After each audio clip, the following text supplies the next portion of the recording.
On va en parler avec quelqu'un qui vient de signer ce livre, publié chez Plon, La face cachée du 11 septembre. Il est grand reporter.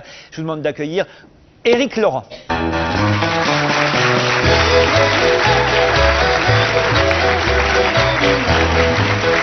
Bonsoir, bienvenue. C'était La guerre des bouches. Ce livre qui avait très bien fonctionné, il faut dire, La guerre des bouches. Merci. Là maintenant, c'est La face cachée du 11 septembre. Un mot, avant de parler de votre bouquin, sur cet article que vous aviez certainement vu dans Le Parisien, cette poupée qu'ils nous ont prêtée. Écoutez, moi ça ne me surprend pas, ça fait partie des épiphénomènes, mais ça circule non seulement en France, mais dans d'autres pays européens, et également abondamment, beaucoup plus abondamment dans le monde arabe. Oui, puisqu'il va de soi que dans une partie du monde, Ben Laden ou Saddam Hussein sont des héros. C'est une espèce de Guevara, Che Guevara islamiste, et Mao Tse-tung pour la longue marche. Gérard, la comparaison vous va pour Mao? Non, la comparaison me choque. Évidemment. Absolument.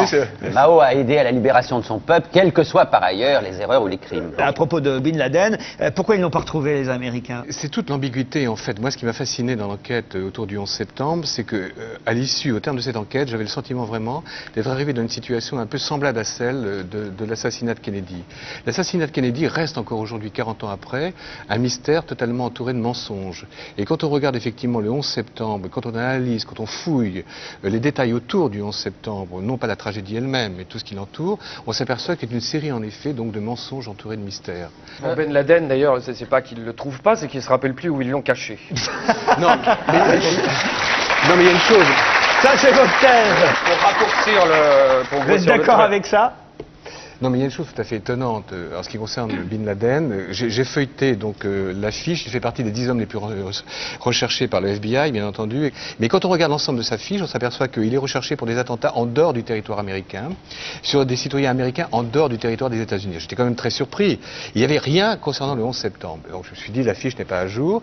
Et j'ai téléphoné au FBI. Écoutez, c'est vraiment un problème pour nous aussi, au FBI, parce que figurez-vous que depuis le 11 septembre 2001, M. John Ashcroft, le ministre de la Justice américain, n'a jamais lancé d'avis de recherche fédéral, ce qu'on appelle l'avis de recherche fédéral, contre Bin Laden. L'administration Bush, à ce jour, ne recherche pas Bin Laden.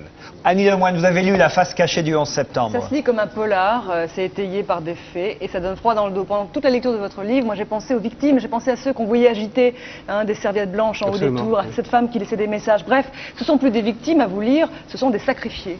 Parce que vous posez des questions, j'ai trois exemples très vite fait.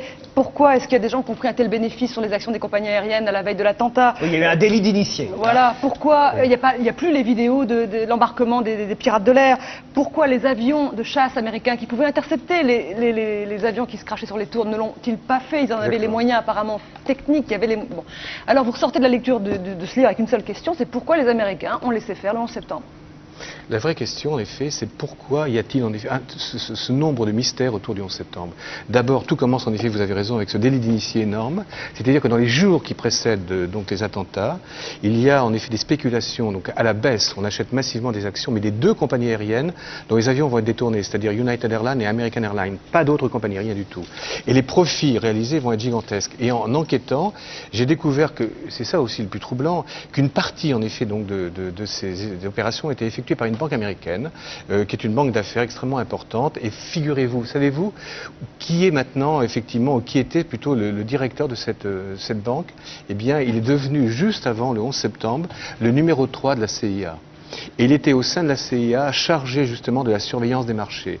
La CIA a la possibilité de surveiller en direct les marchés financiers, c'est-à-dire tous les mouvements suspects, anormaux, comme ceux qui étaient intervenus justement sur ces compagnies aériennes. Et cet homme qui s'appelle Budsy Krongard, qui est toujours en poste, etc., et qui a un poste très élevé, bien sûr, et un homme qui n'a rien vu, rien compris, rien entendu. Et il y a aussi, effectivement, vous avez raison, l'identité des pirates de l'air. Car aujourd'hui, le rapport officiel de la commission d'enquête le 11 septembre, j'ai posé la question au vice-président. Je suis allé à Washington, je lui ai dit, écoutez, êtes-vous sûr à 100% aujourd'hui de l'identité des pirates de l'air? Et M. Lee Hamilton, le vice-président, m'a dit, oui, nous sommes sûrs. C'était la dernière séance publique. C'était le 17 juin. Il me dit, nous sommes sûrs à 100% de l'identité. Et c'est faux. C'est faux, car il y a au moins 6 personnes, 6 pirates qui ont usurpé l'identité de personnes toujours vivantes, qui se sont manifestées après en disant écoutez, on m'a volé mon passeport, j'ai trouvé ma photo effectivement donc sur la vie de recherche du FBI, j'ai déclaré la perte de mon passeport il y a 3 ans, je n'ai jamais quitté le Maroc, la Tunisie, l'Arabie Saoudite. Ils sont au moins 6. Et alors, chose plus troublante encore, j'ai découvert que certains, je veux dire, des pirates de l'air, enfin certaines personnes portant les noms des pirates de l'air, notamment un Mohamed Atta, le fameux chef du groupe, a travaillé et a été entraîné dans des bases militaires américaines au même moment. Et donc, il aurait été quand même très simple là aussi de dissiper l'ambiguïté et de dire, écoutez, voilà, donc effectivement, ils portent le même nom, mais ça n'est pas la même personne. Moi, il y a quand même quelque chose qui m'a aussi complètement troublé. Je veux dire, j'ai découvert que, par exemple, on a arrêté les Pakistanais et le FBI ont réussi à arrêter un des adjoints de Bin Laden. Bon. Et cet homme qui s'appelle Zubaydah donc, a été interrogé par les Américains, des forces spéciales et de la CIA sur la base militaire de Bagram, donc en Afghanistan. Et on a voulu lui faire croire qu'il avait été ramené en Arabie Saoudite. Et là, donc, on avait effectivement habillé 2 hommes en uniforme saoudien, 2 hommes des forces spéciales américaines, en lui disant, écoutez, voilà, donc vous allez l'interroger, en lui parlant effectivement donc arabe, et donc, et quand il les voit, au lieu d'être paniqués, donc ce terroriste, leur saute quasiment au cou, en leur disant, écoutez, il y a 2 numéros de téléphone, il leur donne la mémoire, appelez tout de suite et on vous dira quoi faire. Et les 2 hommes appellent et on découvre qu'au bout du fil, il y a en effet donc le téléphone d'un des principaux princes saoudiens, qui est le fils donc d'un des frères du roi. Et alors, grand trouble évidemment de la part des Américains. Alors, grand trouble, mais évidemment, alors ils reviennent vers Zubaydah, qui est donc le terroriste, en lui disant, écoute, tu as menti, c'est pas possible, tu vas te faire trancher la gorge, tu as mis en cause un membre de la famille royale saoudienne. Et l'autre dit, mais pas du tout, attendez, vous n'avez pas compris.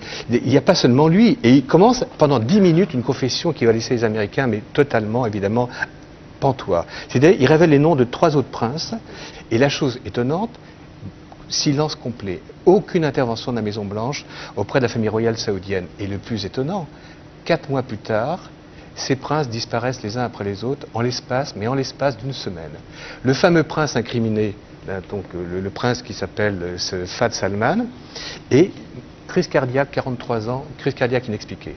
Le deuxième meurt le lendemain en allant aux obsèques de son cousin sur la route entre Jeddah et Riyad. Accident de voiture totalement inexpliqué. Et le troisième, cerise sur le gâteau, donc troisième incriminé, vous savez de quoi il meurt? Un prince saoudien, à 70 km de Riyad, il meurt de soif dans le désert. Communiqué officiel. Et vous-même, vous allez bien? Pour l'instant encore, ça va. Parce que là, je me pose des questions. Gérard. Aussi bien à travers vos enquêtes qu'à travers des films comme celui de Michael Moore, on entend Arabie Saoudite, Arabie Saoudite, Arabie Saoudite. Et notamment les liens incroyables qu'il y a entre les Bush, la famille Bush, les proches de Bush et l'Arabie Saoudite. Est-ce que vous pensez que si Kerry devient président des États-Unis, on saura sur ces liens incroyables entre l'Arabie Saoudite et les Bush un peu plus de vérité? Ou est-ce que vous croyez que ça sera couvert par le secret?